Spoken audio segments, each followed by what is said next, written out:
પાટણના science centre અને one વિભાગના સંયુક્ત ઉપક્રમે વિશ્વ પર્યાવરણ દિવસ નિમિત્તે વૃક્ષારોપણ અને જનજાગૃતિ કાર્યક્રમો યોજાયા।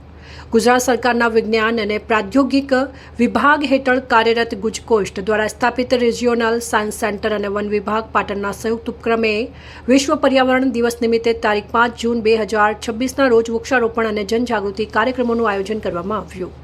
વર્ષ 2026ના વિશ્વ પર્યાવરણ દિવસની થીમ કુદરતથી પ્રેરિત આબોહવા માટે આપણા ભવિષ્ય માટે આયોજિત આ કાર્યક્રમનો મુખ્ય ઉદ્દેશ્ય આબોહવા પરિવર્તન અંગે જનજાગૃતિ ફેલાવવાનો, પર્યાવરણ સંરક્ષણ પ્રત્યે જવાબદારીની ભાવના વિકસાવવાનો તેમજ હરિત અને ટકાઉ જીવનશૈલી અપનાવવા માટે સમાજને પ્રેરિત કરવાનો છે। આ કાર્યક્રમના મુખ્ય અધ્યક્ષ ભરતસિંહ ડાબી, પાટણ જિલ્લા કલેક્ટર ડોક્ટર પ્રશાંત જીલોવા, જિલ્લા વિકાસ અધિકારી CL પટેલ, જિલ્લા પંચાયત પ્રમુખ ભાવિકભાઈ પટેલ, પાટણ જિલ્લા ભાજપ પ્રમુખ રમેશભાઈ સિંઘવ, પાટણ નગરપાલિકા શ્રીમતી ચંદ્રિકાબેન રાવલ, ચીફ ઓફિસર હિરલબેન ઠાકર, નાયબ વન સંરક્ષક નિકુંજસિંહ પરમાર, મદદનીશ વન સંરક્ષક તેજસભાઈ ચૌધરી તેમજ સાયન્સ સેન્ટરના project director doctor Sumit Shastri અને સમગ્ર કર્મચારીઓ તથા શાળાના બાળકો અને અન્ય મહાનુભાવો સહિત 300 લોકો હાજર રહ્યા હતા। આ કાર્યક્રમ અંતર્ગત પર્યાવરણ અને આબોહવા પરિવર્તન વિષયક લોકપ્રિય વ્યાખ્યાન, વૈજ્ઞાનિક શો, વૃક્ષારોપણ, વિદ્યાર્થીઓ માટે પર્યાવરણ મૈત્રી પ્રવૃત્તિઓ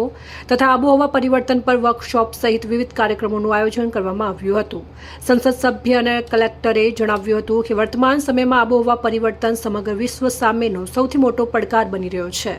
વધતું તાપમાન, અનિયમિત વરસાદ, પાણીની અછત અને કુદરતી આફતો જેવી પરિસ્થિતિઓ સામે અસરકારક પગલાં ભરવા માટે દરેક વ્યક્તિએ ઉર્જા બચત, વૃક્ષારોપણ, કચરાનું યોગ્ય વ્યવસ્થાપન તથા પર્યાવરણ મૈત્રી જીવનશૈલી અપનાવવાની જરૂર છે। કાર્યક્રમના ભાગરૂપે વૃક્ષારોપણ અભિયાનનું પણ આયોજન કરવામાં આવ્યું, જેમાં વિવિધ સ્થાનિક 15થી વધુ પ્રજાતિઓના આશરે 300થી વધુ વૃક્ષોનું વાવેતર કરવામાં આવ્યું।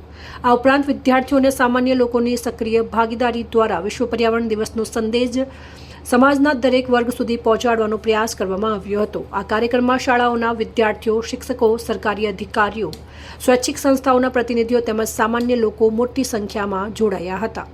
અહેવાલ માનસિંહ ચૌધરી, સંબંધ ભારત ન્યૂઝ, પાટણ।